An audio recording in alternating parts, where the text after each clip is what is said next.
We're bringing you breaking news just into our newsroom. Bond has been set for former Colts player Daniel Muir and his wife Kristen Muir. Thanks for joining us on 13 News at noon. I'm Gina Galeros. In an emergency hearing this morning, the Cass County Circuit Judge set that bond for the Muirs at $5,000 cash or $25,000 surety. Developments in the Delphi case this afternoon. Attorneys for Richard Allen are asking for a special judge to deal with a specific issue in this case. They say Judge Francis Gall has taken too long to rule on motions filed in the case, and now the attorneys are requesting the state Supreme Court appoint a special judge to rule on those motions. Attorneys for Richard Allen say it's been months since they've heard from the court on two of their requests. Attorney Andrew Baldwin has filed a formal request asking the state's highest court to determine if the decisions have taken longer than the rules allow. The next hearing in this case is set to start July 3rd. Right, here are 5 things to know on this Tuesday morning. Police in Kennebec County are asking for your help as they look for a man they say tried to rob someone, then attack them with a knife. Investigators say it happened on River Road in Clinton around 5:30 on Friday evening. Police say the suspect ran away, then got into a car and drove off. The victim was taken to the hospital with minor injuries. He is expected to recover, but if you know anything about the incident, police are asking you to contact them. Yeah, we're looking forward to that, and I'm sure we're not the only ones who are excited. Sam, I know the fans at the plaza are ecstatic. What's the energy like out there, Sam? In other news this morning, we have an update for you. 3 Indianapolis children who were reported missing have been found safe in Texas. The parents of those children are now in custody after an hours-long standoff with police. Court documents show that Terrells lost custody of their 3 children last year over allegations of medical neglect and malnourishment. The children's grandfather had custody of the children since April. The Department of Child Services allowed the parents to visit with the children on the 4th of July, and they were at Famous Dave's when the grandfather went to the bathroom. The parents took off with the kids. Police issued a silver alert saying the kids were in danger. Investigators later found the family at a hotel in Texas where they finally surrendered peacefully. New tonight, part of the ceiling collapsed at the Longhorn Steakhouse in South Portland tonight. About 150 people were eating dinner when this happened, according to the fire department. One person has a minor injury. We are told staff heard cracking and that the ceiling tile started falling. Staff managed to get everyone out of that building. A section, though, roughly 30 by 40, collapsed tonight. Wilson's Drugstore in Bath will close today after nearly 110 years in business. The man who ran the store for the last 55 years says closing was not an easy decision. John Desjardins told us that the industry is really difficult to operate a business in right now, and he has done it for quite long enough. Wilson's is being sold to Walgreens. All current prescriptions are expected to be transferred to the company tomorrow.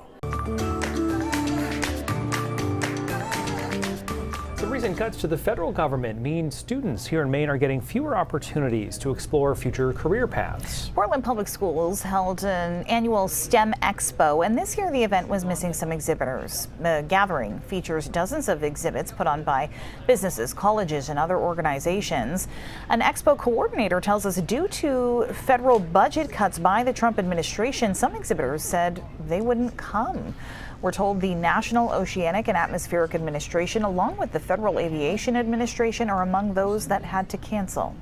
Governor Janet Mills is speaking out now about President Donald Trump's demand that she make, in his words, a full-throated apology for her stand on transgender athletes in Title IX.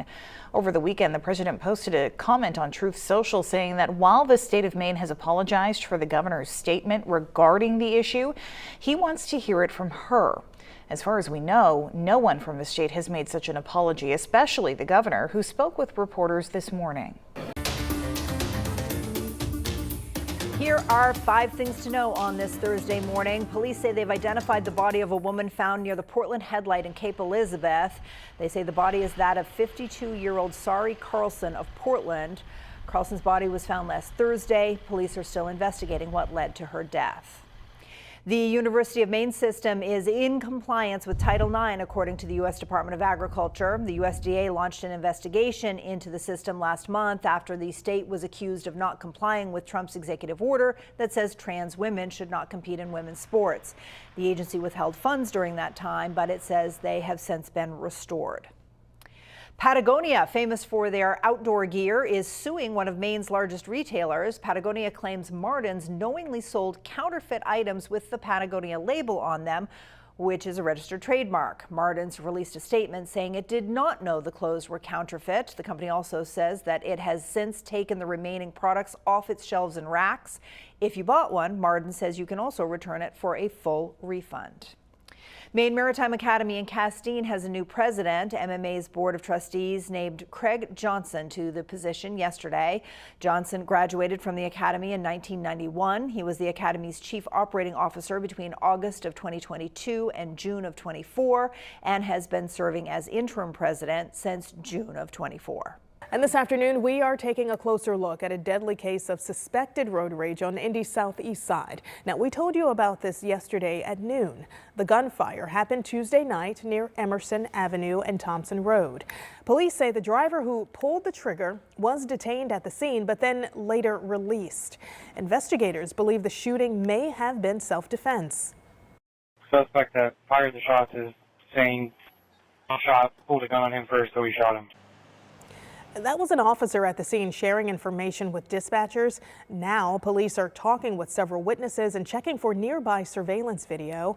29-year-old Gavin Desar died at the hospital. Now, we are learning that Desar got married less than a month ago. His wife shared this video with 13 News. She says he did not deserve to die this way. State police tell us these kinds of road rage shootings are happening more often in our area. They're investigating at least 40 shootings in Indianapolis interstates. That's so far this year. Now, in all of 2023, troopers investigated 55. Thanks for joining us, everyone, here on 13 News. I'm Karen Campbell. We begin with breaking news. IMPD is now investigating a deadly shooting on the city's east side. Now, just moments ago, they confirmed that one person has died. We want to take you live near the scene. This is near the intersection of 38th Street and North Arlington Avenue. That shooting happened around 11 this morning. Now, police have not yet shared any information on a suspect or what even led up to the shooting. Now, this is, of course, an ongoing investigation. We have a team at the scene right now, again, bringing you live coverage. And we want to go back to that breaking news we told you about at the top of the hour. IMPD investigating a deadly shooting on the city's east side. Well, an officer, a public information officer, is now speaking. We want to take a listen in here near the intersection of 38th and Arlington Avenue. Let's listen in. Well, the Brickyard 400 is back on the oval Sunday. Race fans will convene at the Speedway. Dave Calabro tells us about the new trophy and how the track is getting ready for Sunday's race.